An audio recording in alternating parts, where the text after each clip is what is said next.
Sevgili seyircilerimiz, Londra'dan herkese merhaba. Şu an sabahın 6'sı ve biz Northolt bölgesinde bir spor salonunun önündeyiz. Yüzme havuzunun önündeyiz. Buraya gelme sebebimiz Bulgaristan asıllı milli yüzücü Ekaterina Avramova ile röportaj yapmak. Şimdi onu bu havuzda antrenman yaparken görüntüleyeceğiz. Daha sonra da kendisiyle güzel bir söyleşi yapacağız. Şu anda Ekaterina'nın koçuyla havuza doğru gidiyoruz.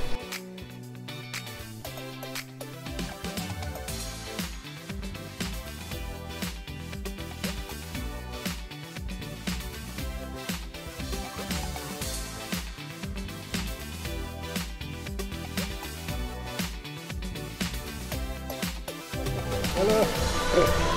How are you? Good, how are you? Thank you. How are you? I'm good, how are you?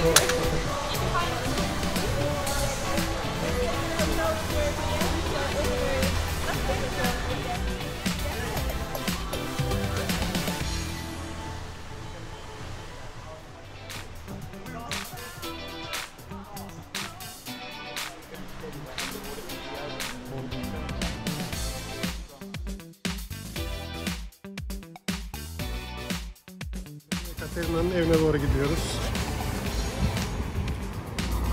2,5 saatlik antrenman bitti. Koçuyla birlikte şu anda yürüyor arabaya doğru.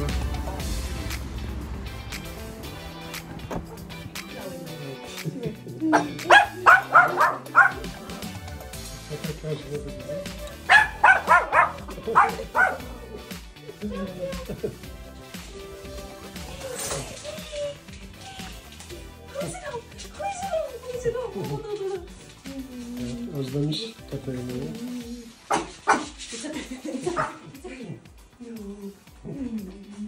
It's okay. It's okay.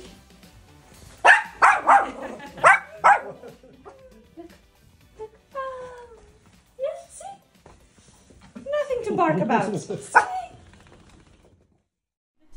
I may have a small teaspoon sugar. Okay.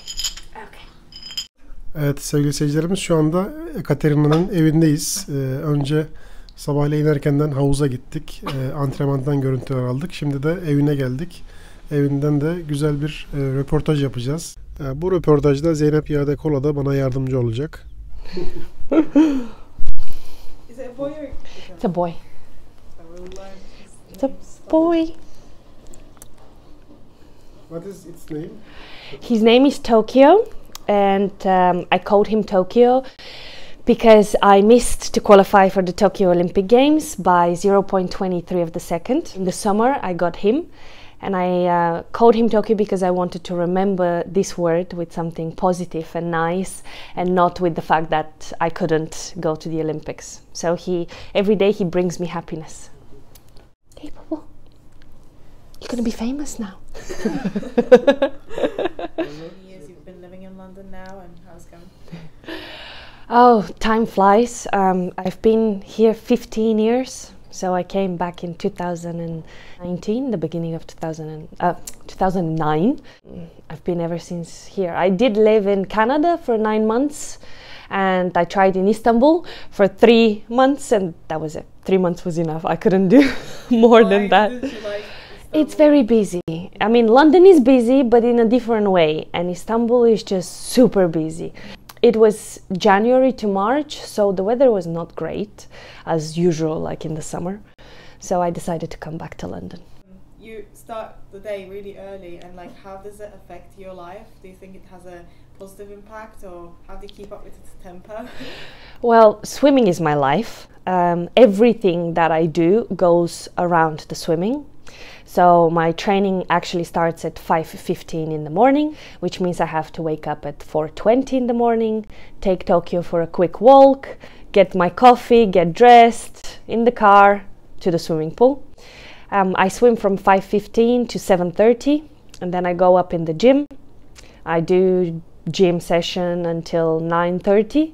I come back home, I prepare my breakfast, I eat, I sleep again. I take about 3 hours of afternoon sleep, and then I do some other activities. I might be doing Pilates or stretching or see my family, and then I'm in the pool again from 7 o'clock in the evening until 9 p.m. I come home, I have dinner, and we repeat again the same day, the following. You said I see my family. Are they in London as well? Yes, my mother, my sister, my father, they all live here. In 2012, in London Olympics, you competed for Bulgaria, and then you start competing for Turkey. How did this process happen? How did you switch? So back in the end of 2012, the beginning of 2013, I had an injury, and the Bulgarian Swimming Federation refused to cover my expenses for recovery. They said this is my own expense, I need to deal on my own. And I said, well, I do swim for our country, so shouldn't that be your responsibility? So we had a little bit of a disagreement there. At the same time, 2013, I was at the World Championship in Barcelona, and the Turkish Federation boss at that time, who unfortunately now passed away last year, I think it was, came to me and said that they really like my swimming and they're trying to build a strong relay team for 2016. So they asked me if I would like to swim for Turkey. It wasn't a very hard decision because obviously I didn't receive the support I needed from the country that I was born in. So I said yes. 6 months later, I was swimming in December 2014 in Doha at the World Championship. It was my first competition for Turkey. I guess this is one of the reasons why they wanted me to join the Turkish team, because it was better than what they had at that time. So breaking the first few records was incredible feeling, because I was setting myself for people to know me and the respect and everything, you know, you're going into, it's like going into a new workplace. So when I first joined the Turkish national team, I was swimming for Fenerbahce. After a year swimming for them, I went to Galatasaray. I spent there, if I'm not wrong, 2.5, 3 years. And after that, I joined Enka, and I've been in Enka ever since. I'm very happy there. I go back there for competitions mainly, sometimes training camps, but the idea around the national team has changed a little bit for the last few years. So they let us train wherever we want, and then they get us together only for big competitions like World Championship, Europeans, the Olympic Games, where before we used to have a lot more training camps together. Which I think now it's much easier for the athletes, as swimming is an individual sport, so you kind of have your own program that you need to follow. In terms of the records, I hold now all the backstroke records on long course and short course, on 50, 100, 200 meters backstroke, as well as some relays with my team girls. And I still hold all the Bulgarian national records on backstroke, so they're still mine 11 years later from when I last broke them.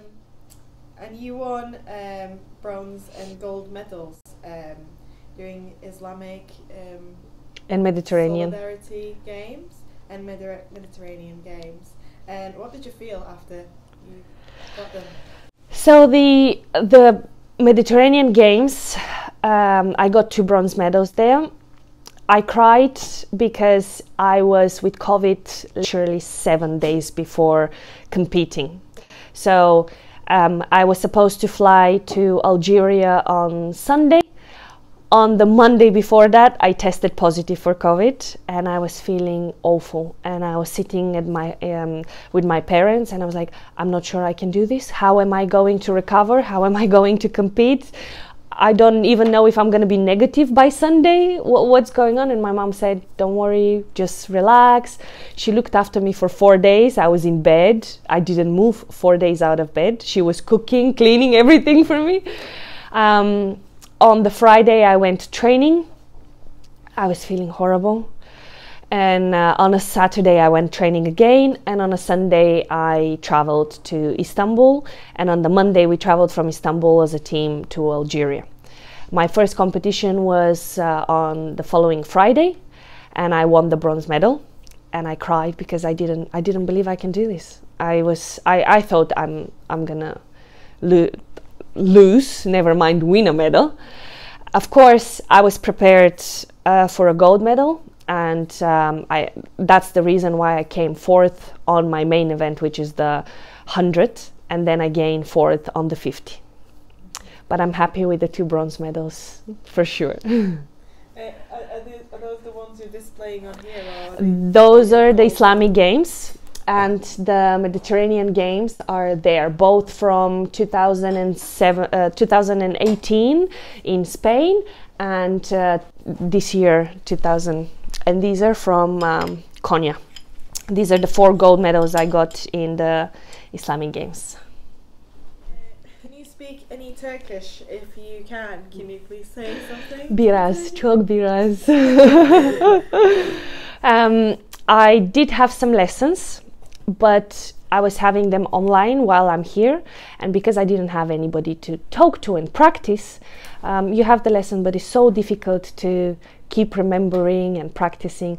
When I go back to Turkey, I understand more than I can speak, and if I spend a little bit longer time, like 10 days, I start relaxing again, and like I can do basic things. If I go to the shop, I can deal with what I want to buy, or if I'm in the taxi, I can say where I want to go. I can wish people good luck and ask them how they are and say my name and what I do, but like very, very basic, unfortunately. And what's your, of course, favorite Turkish food? Oh, everything. I love the Turkish cuisine is very close to the Bulgarian. They're pretty much similar, and they're amazing. I mean, the meat, oh, out of this world. Not surprising. And the desserts, come on, the baklava. I'm wondering, you're preparing for 2024 Olympics now, and how do you feel about it? Are you feeling ready? Are you still need to train? So the qualifying times will open in March, this coming March 2023. I am not excited yet. I'm trying, to keep calm. Of course, we have a plan and we're following the plan. I'm training. I just came back from 6 weeks holiday. I took a longer period than usual after the Islamic Games in Konya, 6 weeks, to be able to recover fully. And when I come back, to start training even harder. Probably next summer I'm not going to have any holiday because it's just 18 months of constant swimming and training. And I'm really excited and looking forward to Paris. Yeah, we wish you the best. Thank with you. Everything. Thank you very much. Thank you so much. What kind of athlete is Ekaterina? Like, how would you define her as a coach? Professional, hard-working, determined. That's really 3 words. Like, yeah. She's 30 now. Yeah. What are your expectations?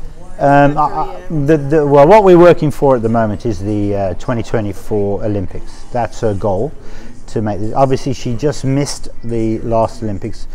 We're in a pandemic. We weren't able to train in this country, so she had to go and train on her own in different places. And so I felt she did really well last year. But her goal is to try and make the 2024 Olympics. To do that, she's going to have to break Turkish records to be able to get there. But she's really close, and at the moment is like really determined to try and do it.